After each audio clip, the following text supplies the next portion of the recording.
Hi, welcome back to the Archaeotech Podcast, episode 84. Today we were talking about... We're going to have to restart. We were talking about something. Let me see. We were talking about preventing data loss. That's it. Okay. That's it. 5, 4, 3, 2, 1. You're listening to the Archaeology Podcast Network. Hello and welcome to the Archaeotech Podcast, episode 84. I'm your host, Chris Webster, with my co-host, Paul Zimmerman. Today, we talk about preventing data loss. Let's get to it. All right, welcome back to the Archaeotech Podcast, everybody. This is episode 84. Paul, how's it going? It's going pretty good. How are you doing today, Chris? Not too bad, not too bad. It's, middle of July now as we're recording this, and getting pretty hot over here in Reno. I did some survey the last few days, and which is good because I did have to concern myself with backing up my data, which is what we're going to talk about today, especially where we were. We were at sort of a high altitude location in the eastern part of Nevada. It was well over 100 degrees. And, we had to be conscious of electronic devices that we were using failing because of over temperature and things like that. And I'm pretty good about monitoring that and making sure they don't fail. That being said, if it does fail, usually the iOS device will you just have to cool it back down and then it'll turn back on. But there's always the possibility of data loss. So you have to think about that. And that's what we're going to talk about today. But before we do that, Paul, why don't you tell us the difference? Because there is a real, significant, non-trivial difference here. So we can get the terminology right. You have to always discuss terminology, but what is the difference between a backup and an archive? All right. Well, I was excited to talk about this topic in our discussions over the last week or so because we've been dealing with some headier ideas, and I wanted to go really kind of nuts and bolts on this discussion and talk about what we actually deal with, what kind of strategies we use, what programs, what technologies we use ourselves for preventing data loss. And the two big kinds of prevention of data loss and the way I like to think of it. And this is what I tell our teachers at school all the time. There are backups on the one hand, and there are archives on the other hand. And they serve different functions, but generally people talk about backups, and they might be an archive when they're actually talking about backups, or they might be talking about what I think of as backups. So very briefly, the backup, when I'm talking about backup today, what I mean is disaster recovery. I mean, you're working on something and the computer crashes and you don't want to lose the work that you were working on. So this is kind of what you were discussing with the devices crapping out in the heat in the field. Archives is a longer term process. You're done with the project. You want to store it in a way that 5, 10, 15, 20 years from now, you'll be able to look at that same data set and be able to open those files. So they're different kinds of backing up of your files, and they deserve different strategies in order to do them successfully. So let's jump in with the backups, a disaster recovery kind of backup right away. You have on our notes here, you've got a lot of things that say in field, which obviously is what you started here. Heat isn't the only thing you're dealing with, obviously. Right? You're dealing with all sorts of problems or potential problems that you want to mitigate. Yeah. You don't want to lose data, whether it's heat or, the cows stepping on your device. Yeah. When I'm running from the cow and I drop it and then he just tramples over it. Yeah. Exactly. So why don't we jump in? What you're collecting most of your data on tablets, I presume, probably digital cameras too. What are some of the strategies that you're using? What are some of your bigger concerns about that disaster recovery kind of backup? There's a couple different areas at points in the process in which I'm concerned with data backup and preventing data loss. And the first and obvious one when dealing with any tablet or smartphone application is the app crashes. Like the app just crashes and you lose your data. So depending on how the app is structured, there might be some in-app saving that you can do so that hard saves it into the device. And then if the app crashes, assuming you can get the app open again, which you usually can, then your data is still there. But some apps, especially iOS apps, because iOS is kind of built in a way that if you exit the application, whatever you're doing was saved. But some of these more complex database applications, they're just not structured that way. And if you back out of the app or if you do something else and you didn't hit that save button, if there is one, then you could actually lose that little bit of data since your last save. So that's your first little thing to consider when you're looking at backing up field data, or at least making sure what you've done has been saved. That's funny. That's one of the things that I used to always tell our students in particular: save early, save often. Yeah. Right. So they'd open up a Word document and they would write a whole essay. And they'd write it, start it one night, they'd pull an all-nighter, they'd finish it the next day before they had to turn it in. And just at that point that they're going to print it out, it would crash and they would lose everything. I'm like, you didn't save? No. Yeah. Save early, save often. The funny thing is nowadays, a lot of them use things like Google Docs, which kind of save automatically as you go. So that's much less important. But as you were saying, a lot of programs, it still is important. So it's important to be aware of what your application, what the program that you're using is doing. If it's saving its data for you in a way that you can recover from if the app crashes, or if it's something that you have to manually intervene with. So sorry for jumping in, but it's not just tablets. Yeah, no, that's perfect because these are all things we need to be concerned with. We, like you said, we tend to think that our devices are kind of just smart enough to do these things on their own these days, but they're sort of yes and that's sort of no. You have to understand and do some testing before you go into the field to find out where your device is actually saving. If there's no save button, like for example, I used to use Tapforms pretty extensively, which is an iOS application for tablet and smartphone and desktop actually, and there's no save button in Tapforms.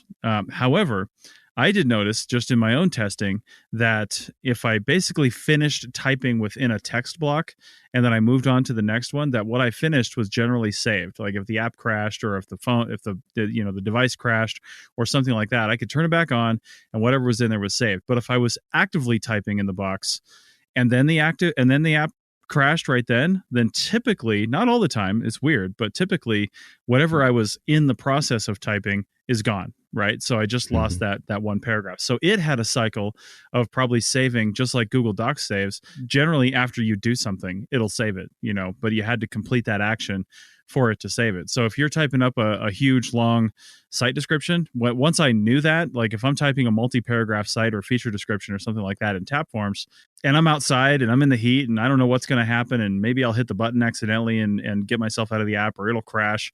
Whatever the case may be, after every paragraph, I would just long press, the thing comes up, I hit select all, and I hit copy. And I just copy that to the clipboard. I'm not putting it anywhere, but I'm just copying it to the clipboard because generally the clipboard is outside of the application. So if the application crashes, the clipboard will allow me to paste back into the application or really paste anywhere that I want. And now I've saved that long description, just like, writing the essay overnight. I'm not writing overnight, but still, these are thoughts that are coming right out of my head, in the moment, and I'm pressed for time anyway. So I may as well do one small thing to mitigate that data loss. So. Yeah, we have that same thing with our email client. It's called First Class. It's a very oddball email client, and if you lose the connection to the client while you're typing, you'll lose that entire email. So our teachers have long since gotten used to, if they wrote something long, they'll do a select all and a copy into the pasteboard, into the clipboard. So that way it's safe from the application crashing. You were saying about tabbing out or moving from one field to another. For our listeners, a lot of programs are written in a way that if they're saving on the fly, they might do it one of two ways. They might do it periodically. They'll save whatever they have. Another way that's very frequently used is that as the different widgets on the interface gain focus. So if you move from one field to another, for example, that will trigger a save event on the back end in the program. And so, I don't know that you have to know how that works for every program that you use, but if there's something that you're absolutely reliant upon, it might be worth checking and trying to find out if that is good enough, or if it's a case that it saves every 5 minutes, because that could potentially affect how you use that application in the field and how comfortable you are with the event of a crash and what will happen to your data in that case. Right. And some people might be wondering, well, why don't they just write these programs so that they're saving all the time? Because saving is battery intensive. It's a drain on the battery. It's a drain on the resources, especially if it's constantly triggering the save. It might be just this like micro burn on the battery when it does that. But you multiply that out over, 100,000 times in an hour, then because it's saving constantly, then that's a serious drain on the battery. So, but the one thing you can be comforted by is that's the kind of thing where technology's ever increasing pace is actually going to get better for us, because as batteries get better, well, right now we're in a situation where as batteries get better, developers have a lot more computing, things that they can do. So it seems like battery life really isn't getting that much better. Like, Apple always says when they come out with a new phone, oh, we've increased battery life, 10% or something like that. But they had to increase the size of their phone and all that stuff to make that happen because they might increase battery efficiency, but the minute they do that, developers are like, oh shit, I've got more power to play with. So then they increase their application. It's like they're pacing each other together. But at some point, we'll hit a technological limit of the type of batteries that we're using. Either that, or will, the ubiquitous wireless charging that you hear tech people talk about, where your device is just constantly charging just whenever you walk into a building or something like that. When those sorts of things start to happen, then they'll start turning things on like continuous save and stuff like that. But in the meantime, just know that it is getting better, but you have to be conscious of your application and how and when it saves data and what it saves when it does that. So there's really kind of 3 points we need to talk about here when you're talking about in-field saving, and that's the first point. So it's at the application level. So the second point of backup that we're talking about here is still sort of at the application level, but it's really at the device level. And what I mean by that is, so what we've been talking about is saving within the application, but now I want to save outside of the application. And some applications will continuously upload to like a cloud service or something like that. I know some GPS applications that do that. They'll save tracks or points to like Dropbox, Google Drive, iCloud, whatever the case may be. But that's not what I'm talking about. I'm talking about saving from the application to the device. And the reason for that is we don't always have service out in the field. For example, the project I was just on, I had service on about half of the mountain, and the other half of the mountain we didn't have service because it was just not in view of the cell towers. So for 2 of the sites that I looked at, we had service. For the other 2, I did not. So I had to be able to work offline and save offline. So one of the things that you can do, depending on the application, and a lot of database applications or data intensive applications will allow you to do this. But let's say on an iOS device, in an Android device, it's actually pretty easy. I think you just save to the file system because you can always have access to the file system. And if you can export out from the application, it always allows you to just access the file system, which might mean the device itself, or it might mean the SD card that you've got plugged into the device. You can probably save to both. I probably would save to both if you have the memory available. But on an iOS device, you obviously don't have an internal SD card that you can pull out, but you do now have access to the file system, sort of. So if you have an export option, typically one of the export options from the application are just iCloud or the Files application on your iOS device. So if you haven't updated to iOS 11.4, I think it is, you probably won't see this, but if you have, then you can output your stuff from your application, your recording application, to these. So now at least if your app dies completely and you can't turn it back on again for some reason, which I've never seen, but if that were to happen, at least it's in your tablet, and now you have it in a tablet. And it's technically in 2 places. It's in the application and it's in your tablet. So if you have this capability, you'll want to do this periodically throughout the day. I don't do it often. Typically, I'll do it at the end of recording a site or something like that. So I have another start point. It's like a save point in a video game. I just advance my save point.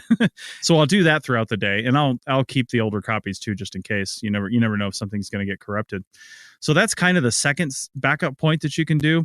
The third one is the best one, and that's when you get it off the device. Okay. And on iOS, let's go Android, because Android's a super easy one. I can literally just save it to the SD card. And if I want to make sure that SD card doesn't get fried within the device or something like that, because the SD card can be corrupted inside the device, is that maybe periodically through the day, I have a little card holder and I just pull out that SD card, drop it in my my card wallet here, and then I put in a new SD card. And that's now unlikely that SD card is going to get ruined throughout the day if you've got it in a proper carrying case. You can't just throw it in your pocket, because a little static electricity in your pocket will wipe out that card pretty easily. But if you put it in a proper little case, which, they don't weigh very much, you can have a bunch of cards in there, and you can even label the slots. You can say first break, second break, third break. And these are the times at which you pull the card throughout the day, and then dump all the information when you get back to your hotel room, whatever it is at the end of the night, erase them and put them back in your devices the next day. That's one way to do it. On iOS, you need some sort of external device or another tablet or smartphone like an iPhone to send information to. So the 3 ways you can get data, well, really 4 ways you can get data off an iOS device easily in the field without any service or connectivity. One of them is you use what they call, it's just like the, what do they call that? The camera attachment. It used to just be for an SD card for cameras, but it's kind of a 2-way device these days. You can actually save from the Files app to an SD card by plugging something into the Lightning connector on the bottom. That requires extra gear, so I don't like that one. One of the other ways is AirDrop. If you can save something to the Files application, you can AirDrop that file. And AirDrop uses Wi-Fi and Bluetooth simultaneously, but it doesn't require actual Wi-Fi signals. It just uses the Wi-Fi antenna to send files to another device. Now, you can't send massive files. You can try, but it'll probably fail. And the send distance is about 30 feet too.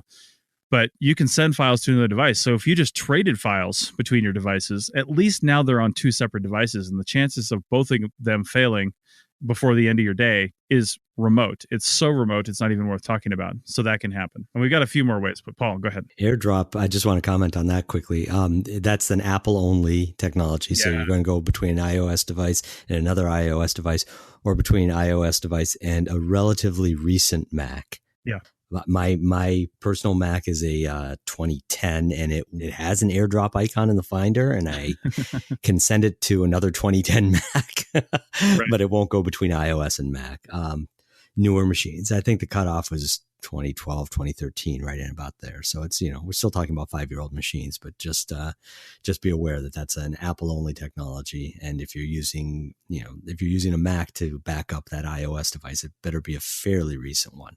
Yeah, and depending on who and how you can AirDrop on those older Macs, depends on where you hit that cutoff year too, because they made the functionality for some of the older ones, but then not full functionality, and then you had to So, but anyway. So that AirDrop is one way to do it. Another way is something I've talked about on this podcast before is, and there's a few of them on the market, but the one I have familiarity with is the SanDisk Wi-Fi Connect. And SanDisk is, a common storage manufacturer. You've probably seen them. You probably own some SanDisk products. They make hard drives. They make USB drives, jump drives. They make SD cards, lots of stuff. And they have this thing that's just a little jump drive, and I always carry one with me when I'm in the field. I have 2 of them now, and it basically, you turn it on and it creates its own Wi-Fi network, and you can connect up to, well, the one I have, you can connect up to 8 devices, and this was purchased probably 3 years ago, so maybe they're even better now. But anyway, so what you do is you basically export the file from your application, and instead of sending it to the Files app or something like that, you send it to the SanDisk app. So you have to make sure you have the SanDisk app downloaded. So you send it to the SanDisk app, and now it's in the SanDisk app. And when you connect to the Wi-Fi network with your tablet that is being generated by the little device, then it's a little jump drive. When you connect to that Wi-Fi network, you can now choose which files to send to that device through the SanDisk app. That's the interface. So that's one way to get it completely off of your device and onto something separate. And the thing I love about that too is you can organize it any way you want. You can change the file names. You can do all kinds of stuff. And then when you get back into the hotel, and we did this every single day for 8 months on Project 3 years ago. It was fun when we got back into the truck. All 4 people at the end of the day in the truck I would turn on the device, and everybody would turn on their tablets and upload to me, and then they could keep their tablets at the end of the day, take them home, watch Netflix. I didn't care. I had their data, so I just plug it into the computer as a USB drive, which also charges the drive, and then download all the data, process it, make site records, and be done for the rest of the day. So that's the third way to get data off. The fourth way is obviously if you do happen to have cell service, you use some kind of cloud service. So you can go to iCloud, Dropbox, Google Drive, probably a few others, OneDrive, whatever you have, you can just offload your information that way. I was using WildNote this weekend, and WildNote allows you to sync straight up to the servers. So, I was able to get the information off site pretty easily when we had service. And then when we didn't have service and I was offline, I knew that the minute we were done with those sites, we were going right back over the hill. And the minute we got service, I hit that sync button. And then I was comforted by the fact that data was now off-site anything could happen to me, my devices, my vehicle, whatever the case may be, and the data was safe and secure offsite. So offsite and off my device. So those are really the 4 ways to do an in-field backup. There's other more complicated ways that might involve servers and, computers and stuff like that. But I'm generally assuming that people don't have access to stuff like that and don't want to set it up. And these are the easiest ways to really get data off your device. And that's what we're talking about when we say backup. You really want to get it off your device. I consider it an okay backup if you just save it to the device, but you really have to count on the device failing more than the app failing, because that's actually more likely.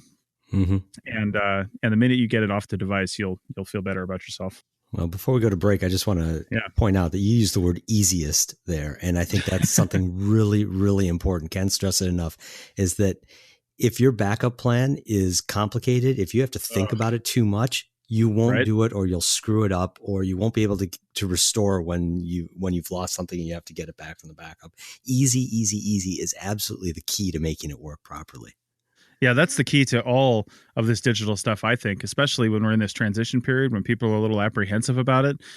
If you make it complicated, if you have a complicated procedure to do something, sure, it might start that way, but really work really fast to simplify that procedure and make it easier. I know we're going over a little bit on this time, but just as an example, I'm also a pilot, and one of the things that the airline industry and the FAA and airplane manufacturers have done is they've worked to try to make the checklists and all that stuff and procedures as simple as possible. Not because they're trying to insult your intelligence, but because if you have too many complicated things to do in the air, you're going to either forget them or not do them. And I know we're not talking about life or death while we're recording archaeological sites, but what's the point of recording it if you can't save your data? And if you made it complicated to back up, archive, or save your data in some way, then nobody's going to do it.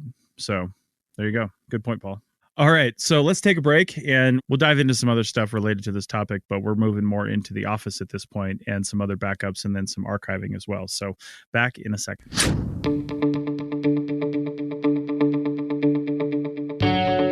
Hey, podcast fans and digital archaeologists. Have you heard about WildNote? It's a data collection app that works online or offline on your smartphone or tablet, iOS or Android. It allows you to collect field data easily, manage data efficiently, and generate data reports and site records effortlessly. We have a growing list of state site forms built in for your use and some generic forms that will work anywhere. Check out the shovel testing and photograph forms. You can get a free all-access 30-day trial today by going to wildnoteapp.com. That's wildnoteapp.com for your free 30-day trial.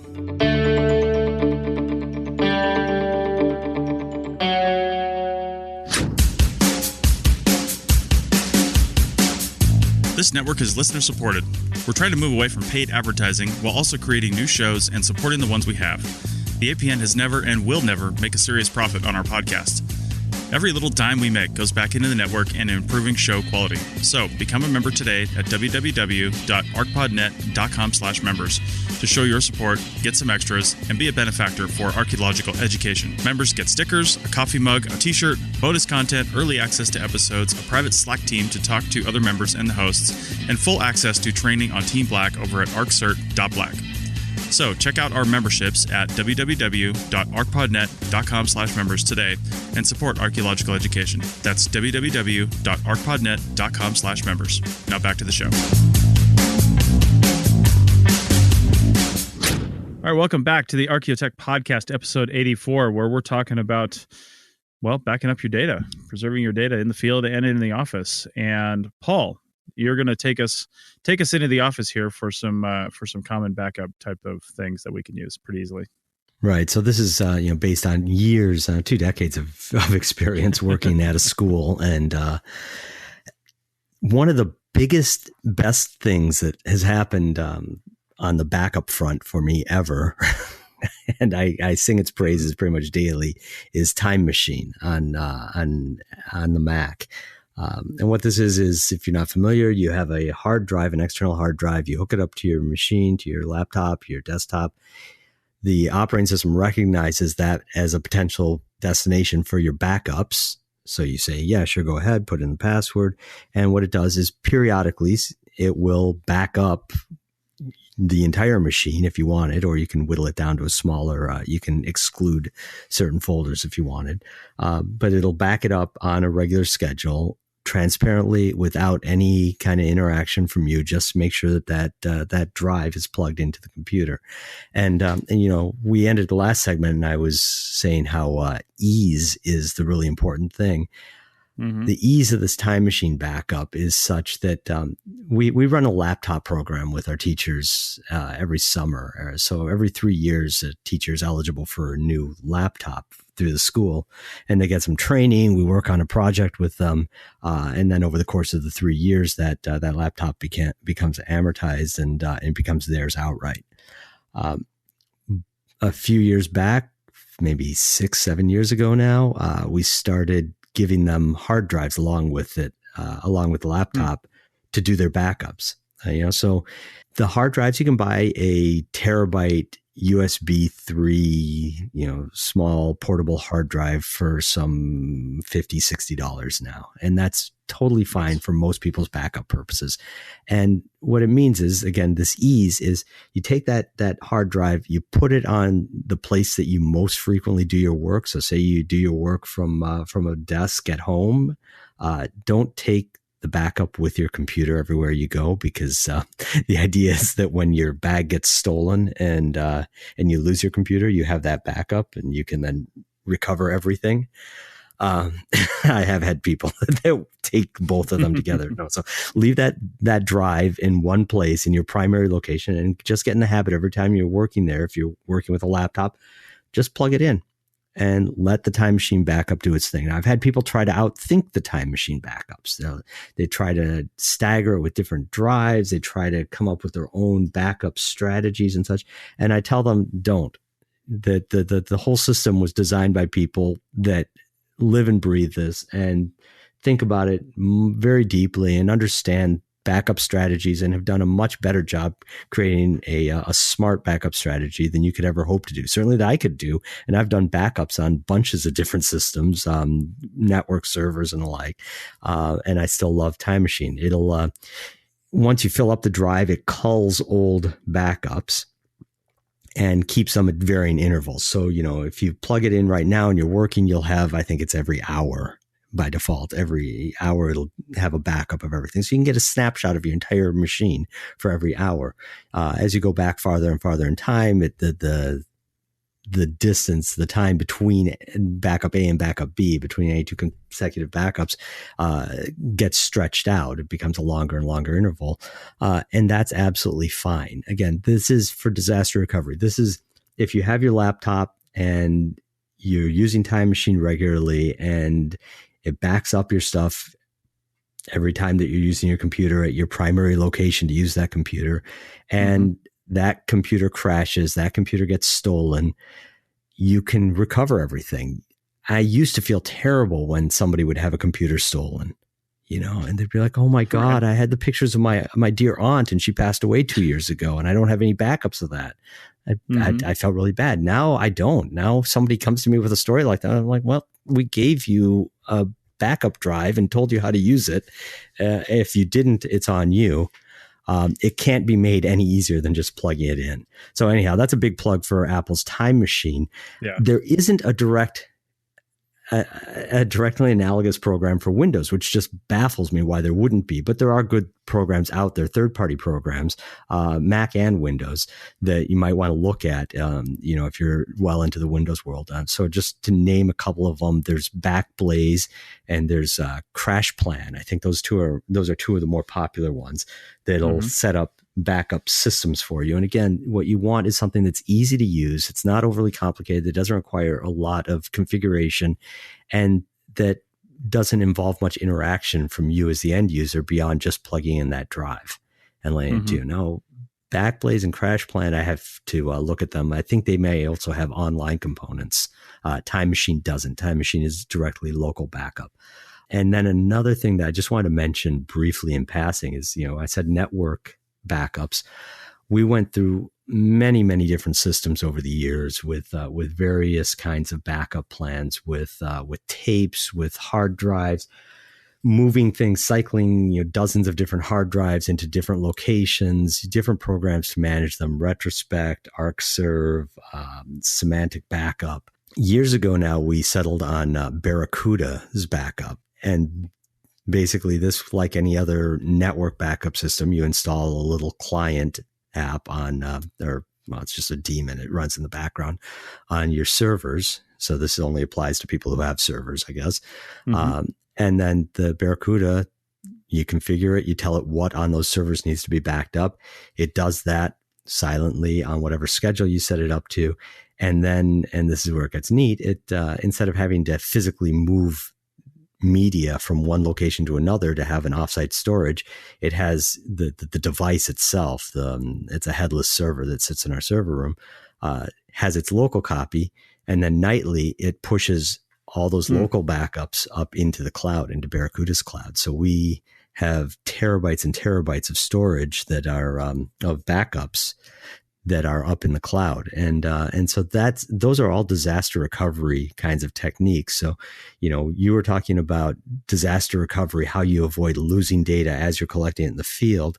And I just wanted to bring this down into the office a little more with a few different kinds of technologies that we use day to day, in order to ensure that we don't lose that stuff that we're working on. So that if that computer crashes, if somebody takes a hammer to it, or it gets stolen, or you accidentally drop it in the tub, you can get that work back and not lose anything. Well, this could be closely tied to the field work too, though, because as cell service becomes a little more ubiquitous, and people working on the East Coast, typically, a lot of areas you have cell service all the time. So, you might not have a plan for in-field backup without service like we do out here in the West. I mean, I have to have that plan, otherwise it's just simply not going to work. But that being said, even the service out at this mine I was at, when I said I had service on like half the mountain and no service on the other half of the mountain, just a year ago, I do this project once a year. It's a weird little monitoring thing. But just a year ago, there was no service anywhere. So they got a tower somewhere out there in the last year, and now there's service. That being said, so when you're talking about storing, office data and backing up the office computers, as we get more ubiquitous cell service, we might be just, jamming all this information up into the cloud onto a server that is owned maybe by the company or something like that. And then that's going immediately into the company's servers or the company computers, wherever that's headed. And that does need to be backed up. It's unprocessed field data, and you might not be getting to it right away. And so that's a serious component of your entire backup system because of that. And one of the things I really like about Time Machine, just because you're mentioning that, and I just used it the other day, was on my main machine in my office, I have a 4 terabyte. It's actually a 2 terabyte, but it's a 4 terabyte RAID portable RAID storage, which means there's basically two 2 terabyte drives in there, and it's saving to both of them simultaneously. So if one of them fails, I've got the other one. So it's pretty good backup to have it like that. But either way, that's where my Time Machine goes.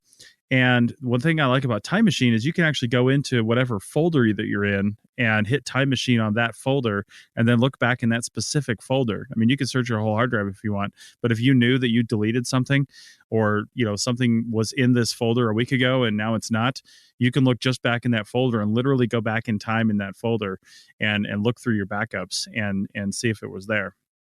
Now, there is a limit. Time Machine will start deleting the oldest backups when it starts to fill up, and you can set that, and it depends on the size of your backup. But as Paul has, one of the next things on our thing here is cloud storage. I think I'll talk about Dropbox real quick, because I've been using Dropbox for Business for, I don't know, probably 4 or 5 years now. And it's not cheap. Don't get me wrong. Dropbox for Business is not cheap. I pay like $75 a month for the license package that I have. And I'm also grandfathered in to not having to pay extra for unlimited undelete, which not really a backup, but I have used that when I've accidentally deleted something. And I store all my stuff in Dropbox. Like all the folders on my laptop and all the folders on my desktop machine are actually Dropbox folders. Like I don't store anything on my actual hard drives. I mean, there's a few like programs and things like that, but nearly everything I have is actually stored in Dropbox. So as I'm working, Dropbox is constantly, updating those projects or those files and things like that. So if my device were to fail while I'm sitting right here and my computer burns up, everything that I have up to a certain point, depending on my network connectivity, is actually stored in Dropbox. So because of that, I'm mentioning the time machine style backup that it has, or undelete that it has, is forever undelete. You can just show deleted files, and I can see all kinds of stuff in these folders, and then I can see the deleted folders, and it's always there. Like Dropbox never gets rid of it. So I don't know what extra that costs these days. I was grandfathered in about a year ago because I already had that, and you had to respond within like 60 days if you wanted to keep that turned on. Otherwise, I think they dropped it to 120 days for most normal accounts. That's as far as you can go for the undeleted files. But you might be able to pay for forever undelete as well, but I would definitely look that up. Paul, you've got a few others on here too. Yeah, so I use Dropbox as well. I use the free version, and I use it specifically for whatever project I'm working on at the moment. Right. So I don't need masses of storage. Dropbox is interesting in that it'll store stuff up in the cloud, in the Dropbox cloud, and then also at the same time on your machine. So you'll have a copy up in the cloud and you'll have it on the machine. But one thing that you can do with that cloud version is you go on the website, on the Dropbox website, and you can look at previous versions of files. So if you screwed one of those files up good, you can go back to last week or the week before, kind of like you can with Time Machine. And so that's really handy. So again, back to the example of the school that I work, a lot of teachers use it in that very narrow way, not as a general purpose backup, but as redundancy for what they're currently working on. And I think that's fantastic. I have a few other things here mentioned. Spider Oak, which is kind of a Dropbox clone. Some people are a little paranoid about Dropbox and who owns it and who runs it and what kinds of access.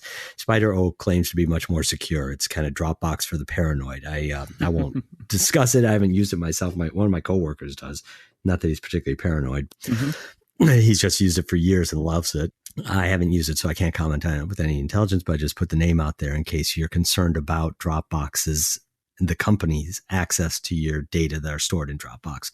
A couple other things. Now, both of those have a copy on your computer and a copy up in the cloud. And you can do selective sync to tweak how that works. There's another kind of offsite storage of your files. And this is more, I guess, so that you can have access from multiple locations and so that you don't have to have all the storage on your device. But iCloud Drive and Google File Stream, both what they'll do is you upload your files to the cloud, and it looks like they're still on your computer. But it's really kind of a pointer. So then when you go to open that file there directly on your computer, it silently and quickly downloads a copy of that original file. Now, this is, again, useful so that you can get at those files from multiple locations. But if you do have something, you do have your laptop that, I don't know, that's been flaky, or you think that it might get stolen, and you're saving your files in Google Drive File Stream or an iCloud Drive, it's not directly tied to that computer. Right. So that's kind of another way of looking at this disaster recovery, by offloading some of the data someplace else. Now, so you certainly get those benefits with Dropbox, but it's just, it's another way to look at it. And it's a different paradigm of how the computer is saving its file locally and or in the cloud. Yeah, I don't think people should ever honestly be saving stuff on their hard drive, especially work computers. I mean, unless you've got like a laptop, you're remote somewhere and you don't have any choice. But if you're back in the office, there should be somewhere off that computer that you're actually working in, whether it's the office, they've got a server room and their own stuff on site, or some sort of cloud service. Because, like, for example, iCloud Drive, the newer versions of that, it's actually really good. And over on your Finder system, you can drag any folder you want into iCloud Drive, and you can pay for more space just like you can on Dropbox. I can't even remember what the default space is, but I think my wife and I share like 200 gigabytes or something like that, because it's just for, occasional things that I'll put over there. But any folder I put there, like Paul said, it will leave it in the cloud, but it will also intelligently decide what needs to be on your hard drive and what needs to be left in the cloud. If you haven't accessed the file that you've got in this folder in a while, it will just silently push that to the cloud and take it off of your hard drive, and it will just be in the cloud. But when you click on it, if you have service, it'll come back. Now you can select that folder to always be on your computer if you're constantly going in and out of service and you don't want to click on it and say, oh crap, I don't have any internet and I can't get to my file. But the nice thing is it tries to intelligently say, okay, he accesses this file every single morning, so we're never going to put this in the cloud. Or you only touch it once every 2 months, and so we're going to just get that off your computer and you don't have to worry about it. With Dropbox, you have to do all that manually. You have to tell it, I don't want this on here anymore, but I want to see it, but I don't want to have access to it anymore. You have to do that manually. But with iCloud Drive, it just does it creepily automatically, and it works really well. And through iCloud Drive, you can also do, not that this has anything to do with data preservation, but you can also do like desktop sync. So the desktop on my desktop is basically just a folder, and the desktop on my laptop and the desktop on my iMac are identical. If I save something to there, it's accessible on both devices because of iCloud Drive. So anyway, yeah, we're not Apple fanboys too much, but I do like it. So there you go. But there's a few other ways, Paul, right here in the end that we can actually save data as well. Yeah, so I want to pivot quickly before we wrap up this segment on talk about the difference, what we started with, backups versus archives.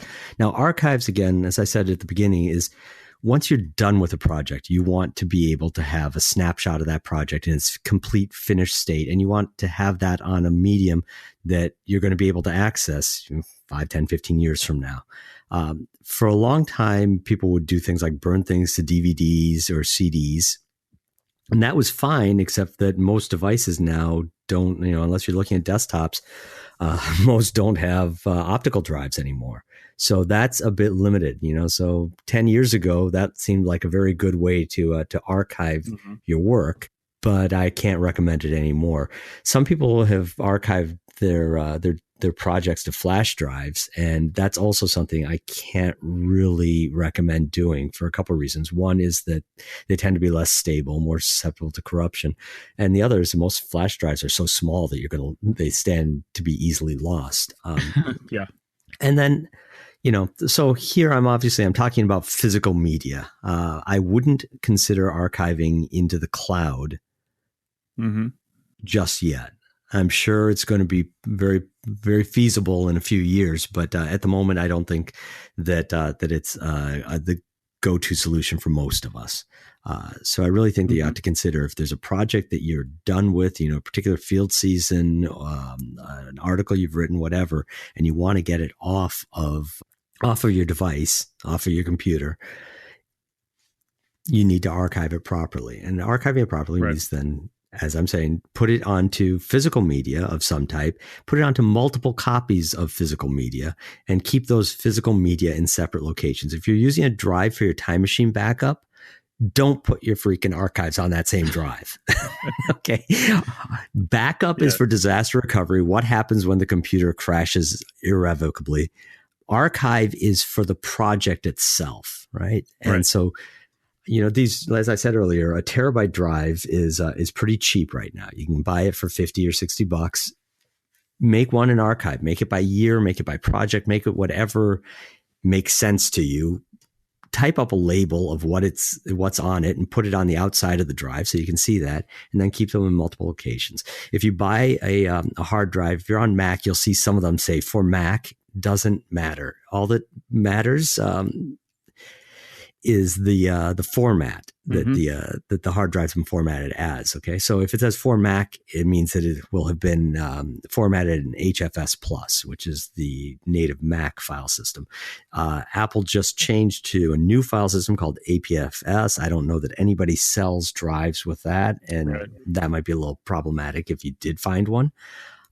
So a lot of the other ones, if they don't say for Mac, they're going to be formatted either as NTFS or FAT32. And at the moment, what I would recommend is FAT32 for most people for most reasons. There are some serious limitations. Okay. The first limitation for FAT32, well, actually, let me start with the reason why you'd go with FAT32 is it's readable and writable on your Macs, on your Windows, on your Linux, everywhere you go.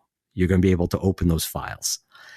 The problems with it, the first one is that the volume limit, the entire size of the drive can't be bigger than 2 terabytes. So if you have huge amounts of data, you're not going to be able to do it on FAT32. The other one, and this is probably a little more serious, is that no file size can be over 4 gigs on FAT32. So what that means is that most of your text files, most of your photos, most of your maps, most of whatever you're doing are fine. They're going to be under 4 gigs. If you have video, that stands a good chance of being over 4 gigs. Right. Then you're not going to be able to use FAT32. And then you have to make the decision of what you're going to use. The major file systems, like I said, FAT32, NTFS, HFS Plus, and on Linux, it's ext2, though Linux has dozens of different file systems that you can use. If you have these big files, I would look then at NTFS. If you're working on Windows, you can just read and write directly to it. If you plug that NTFS formatted drive into your Mac, you'll be able to read the files on it, but you won't be able to write to it without purchasing additional special software. So just be aware of that, that there might be another component here that you need. But so long as you're under that 2 terabyte volume limit or 4 gigabyte file size limit, FAT32, it's going to be compatible everywhere you take it. Make a copy on drive A, make a copy on drive B, keep one at your house, put one at your work. Make a 3rd copy and send it to your grandma. I don't care, but just multiple copies. And they're archives, and they serve a very different purpose than backups. Again, backups, disaster recovery, what you want to do right now to get back the work that you just lost because your computer died or your device died. And archives is about the project. You want to have a snapshot of something at its finished state, and you want to get it away from your computer, off of your computer, so that it can be read down the road. Mm-hmm. Clear enough? I think so. Yeah. And the nice thing about this being a podcast is if that wasn't clear, you can rewind it and listen to it again. There you go. All right. Well, that was a lot of information. We do have links for a lot of the things that we've mentioned, at least the products and websites that we mentioned in the show notes. And just so you know, we are not, we're not paid by any of these people to do this. We're just putting it in there so you can see it. And so there's an easy place for you to find it. So what I'd like to know is what's your backup workflow, and how do you archive your data at the end of a project? What is your process? I know a lot of companies will just save it to a CD or DVD, really, and throw it in a file box with the rest of the paper, and then throw it on a shelf somewhere. That's their archive. What do you do? What are your solutions? Okay, so send us an email, chris@archaeologypodcastnetwork.com, and we will talk about it on the air. We'll ask you first, of course, but we'll probably talk about it on the air. So. Hey, I've got one last thing I got to say. Yeah, do it. So if you have been doing that, putting CDs and DVDs as your archive, and you've been doing a good job with it and you're diligent, do yourself a favor right now, buy yourself a couple hard drives, copy those CDs and DVDs, those CVDs, those CDs and DVDs onto that hard drive, onto those hard drives, because these media degrade and you are going to have to refresh them periodically. And you might as well get that moving now before it becomes a crisis. Yeah, all this stuff is relative to even 10 years ago, super cheap. So don't think that it's a cost or something like that is just going to break the bank. I mean, if you stay up on it, memory and device storage and things like that, I mean, that's just getting cheaper and cheaper and cheaper as we go along. So it really should just be a cost of doing business. And if you're thinking about running a business or you are running a business and you're not considering these costs, then you're really doing a disservice to the data and to the people's history that you're recording, because sometimes this is it. This is the information we have. This is the only place it's stored. So be careful with it. All right, let's take one more final break after this long segment, and we'll come back for our App of the Day segment. Back in a second. Are you interested in history? Or knitting? Well, we are too. I'm Heather Boyd. And I'm Rachel Roden. And we have a new podcast called Historical Yarns that brings the two together. Each season will have 6 episodes where we dive into the history of a knitting technique and knit a project designed by one of us using that technique. So join us for season 1 on August 31st, 2018 here on arcpodnet.com/historical yarns. Happy knitting!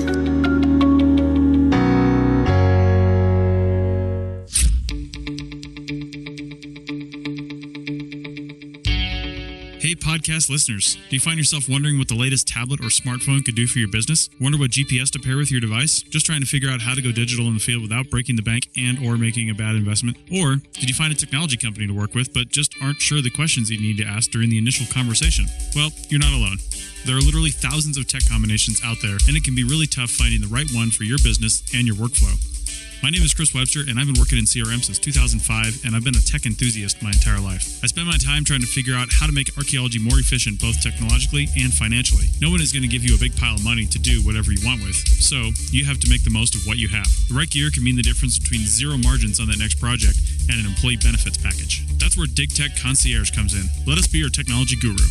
Whether you have just a few questions or want us on retainer 24 hours a day, 365 days a year, we're here to help. With years of experience, tens of thousands of acres of survey done completely digitally, and many, many people trained, DigTech is your tech BFF just waiting to guide you through this process now and through the inevitable changes to come. Should you hold on to those tablets or upgrade? What about the new operating system? Will it crash your apps, or can you go ahead and do it? We know the answers and can guide you to a profitable year. Go to www.digtech-llc.com/tech-concierge to book a consultation or book us for the year. The yearly retainer includes unlimited calls and support and company training on software and gear. That's digtech-llc.com/tech-concierge. And concierge is CONCIERGE. To get going and go digital today. Call us before you make any decisions. We've been there before. Hi, welcome back to the Archaeotech Podcast, episode 84. Today we were talking about preventing data loss, and now we're going to move on to the App of the Day segment. We were talking about serious stuff, so now I'm going to talk about something totally unserious. I'm going to start off with an app that I've been using for a while. It's called Guitar Tuna, Tuna. Haha, bad pun. Tuna. Yes. Nice. And it is, wait for it, a guitar tuner. Nice. So there are dozens and dozens of different guitar tuners out there. This one is available both on iOS and on Android, and I've been using it out of preference. Though I've tried dozens of different tuners myself, I've been using it for the last year or so. And I just wanted to explain it a little bit. If you're not familiar with it, take a look at it. I know a couple guitarists who do use it. I don't consider myself a guitarist. I think I've mentioned before, I like playing guitar, but I consider myself the world's worst guitarist. But it's really handy, So it's on my phone. So if I ever have a guitar around and I just want to quickly tune it up, I pop the app on. You open it up, and the main view is the headstock of the guitar, and there's kind of a grid that scrolls down, and there's a little pin kind of in the middle that moves left and right, and and it shows you then as time moves, it leaves a trace behind it.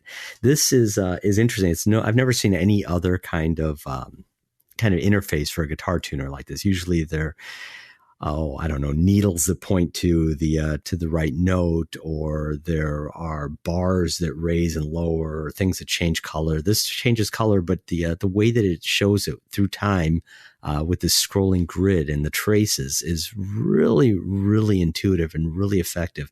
And so I like it just because it feels more responsive than a lot of different guitar tuners I've used in the past, including like dedicated hardware tuners. And it's just easy to use, very responsive, very comprehensible. So if you launch the program, you have a few different options that are nice. Under the settings, guitar tuner standard, you can pay for, it comes with standard guitar tuning, EADGBE, ukulele, and 4-string bass. You can purchase other tunings, and so normally it's a free app, but you can purchase additional tunings. Under the settings, it has a left-handed mode. I'm not a lefty, but if you're a southpaw, that must be nice because it flips then the headstock the other way so that you can see it like you would see your actual headstock. Nice. It gives you an option of 2 different headstocks: an acoustic guitar, 3 on one side, 3 on the other, tuning pegs on 3 on one side, 3 on the other, or an electric guitar, all 6 tuning pegs in one line. So you can flip it if you prefer the way one looks over the other, or if it makes it easier to find the right tuning peg. Note name convention. This is something I haven't seen before, but it's very cool. And so there are different countries have had different conventions for how they name notes. By default, this one's the English convention, but I look here: German, Russian, French, Spanish, Japanese. So it goes down a list of different kinds of tuning conventions. Pro accuracy, that basically flips it between I don't even know what its standard format is, but between whatever it uses to show you the tuning, and sense, which is a more fine-grained measure of the tone. Across the bottom of the app, it's got tools. There's a metronome. I don't frankly use this metronome. I have a different metronome app that I should be using, but don't use nearly often enough. And a chord library, which is a pretty good chord library. Not the best one I've used, but it's handy in a pinch. And if you're already in the app for the tuner. Now, the program's by Musician, which is a company that has this guitar training program that I've tried to use and can't stand. And basically, it's a bouncing ball that tells you when to press certain notes or when to strum certain chords. And so they tie into that. There are ads in this app, but they're ads to try to get you to use Musician. And it has a couple things. It has some games, so you can learn chords and diagrams and ear training and such. And that's, kind of interesting, not great. It has a tab for going directly to Musician. I have no interest in that again. And it has challenges, which are basically different, like little mini Musician games that are built into this app. So, it's clearly, it's a way of trying to get people from, it's an entry point to try to get people to their main product. But I'm okay with it because for free, it's a really, really cool tuner. And for me, again, the big selling point is that of all the different tuners I've seen, this one has such a unique take on how to view your notes and how to view whether you're sharp or flat, that it's comfortable to use. And again, I know other people, much better guitarists than I, who use it because they like it for the exact same reason. So there we go. Okay. Well, great. I know a lot of archaeologists that travel around with a guitar, and we've talked at length, at least I have, at least with other people, about how I love taking things into the field that are multifunction, so I can reduce the number of things that I can take with me when I'm on a road project. And I'll tell you what, if you can leave that guitar tuner at home and just use like your smartphone and or even tablet and get it done that way, then great, fantastic. One more piece of gear you don't have to haul around. Yeah, I mean, I don't. I use it with my my acoustic, and I use it with electric, and provide them in a not terribly loud environment. I can tune the electric just fine, not plugged in, just strumming it with it, on my lap, and the iPhone sitting on the desk right next to me. It picks it up just fine. There you go.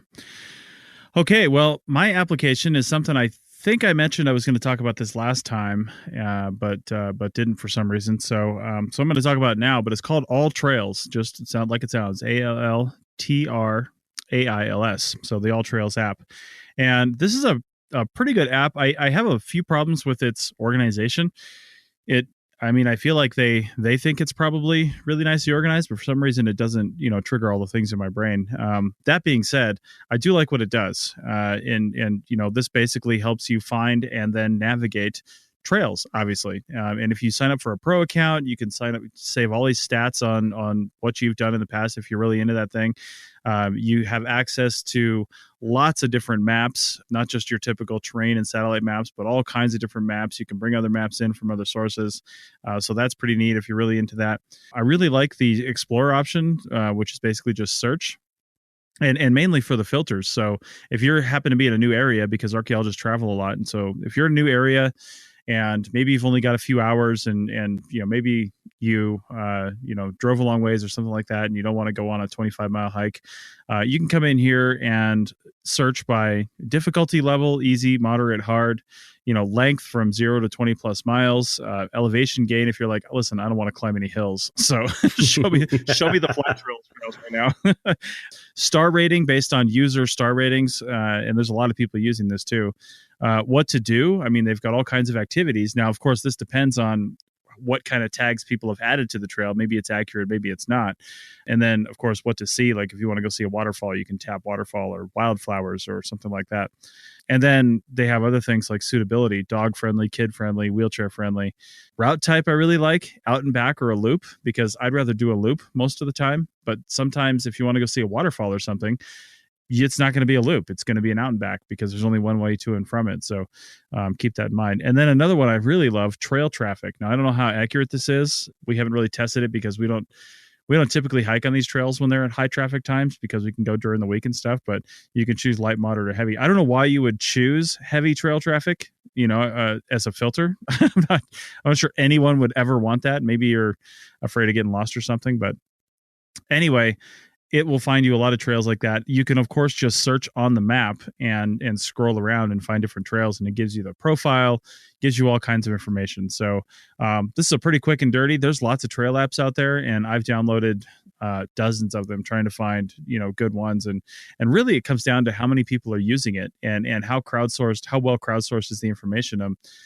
For example, I'm looking at just kind of a list view of some trails near me, and there's one that's got 4.5 stars from 170 different people. There's also reviews and ratings, and one of the trails my wife and I were going to walk on, it was between one and the other a couple weeks ago. Well, this one that looked really cool from the description, looked like it had good pictures, but most of the recent reviews were like, listen, there's been some rock falls, EMTs were up here the other day picking somebody up because they hurt themselves, have good shoes because you'll twist your ankle and things like that. So it seems like enough people are using this that you're going to get some pretty solid advice and reviews. I mean, there's this one trail that has 747 ratings. That means a lot of people are using this application. And if a lot of people are using it, then I'm going to go ahead and say the information is probably good, but also you get the benefit, the crowdsourced reviews and things like that. So All Trails app, check that out. Again, there's a free version and a pro version. We upgraded to the pro version. I can't remember how much it cost, but I know it was annual and it didn't cost that much. And whether or not you feel you should give money to applications for stuff like this, I'm more than happy to give a little bit of money to the developers so they can keep this going. Like I said, I'm pretty sure it was annual. I don't think it was a monthly subscription. So pretty reasonable. So that's pretty short and sweet. And that's what I've got. Looks pretty nice here. I just downloaded it, and I'm going to keep it around because I'm taking a look here. We have a lot of different hiking trails in our area, and and it picked up one that's pretty much brand new. I was pretty surprised to see it here. Nice. But it did not pick up a couple of our main hiking trails. It didn't pick up the one that I go to, a few times every summer, every winter, a few times. Anyhow, do you have any idea how they end up selecting the hiking trails, how they end up in their database here? I'm not sure. I have a feeling some of them might be user entered, because you can actually record as you're going along. So you can record your own track and then upload that as like your part of your account. And I think I was reading sometime a long time ago when we first started using this, that they'll take the data like Waze, if enough people upload this thing, then it will become a trail. But if these are hikes that you go on all the time, I'm surprised they're not in there too. Maybe it's something in the filters that are automatically set or something like that. Maybe it's filtering out those trails for some reason, or I don't know why they wouldn't be in there. One thing I did forget to mention is there's a little download button on these. So if you're going to go hike without cell service, you can download the trail, the hike, the maps associated with it, and all that stuff. Nice. So you can have it offline. That's another really handy feature. So yeah, I'm interested to see why those big trails that that really well are not in there. That's interesting. All right. Well, let us know again, like we said with the data preservation. Let us know what trail app you use, or what guitar tuner app you use, because there's tons of those too. And trying to figure out what kind of the best ones are out there really just depends on personal preference most of the time. But some do work better than others. From trail apps to guitar tuners, they all have their own pluses and minuses. So, all right. Well, thanks a lot, everybody. Thanks a lot, Paul. Hope you enjoy, your summer off, and but not really off. Scare quotes. Yeah. We never truly have time off, do we? So, nah. All right. Well, go tune up your guitar. I'm going to go on a hike, and except I'm not really, and we'll go from there. Thanks a lot. Have fun. Talk to you in a couple weeks. All right.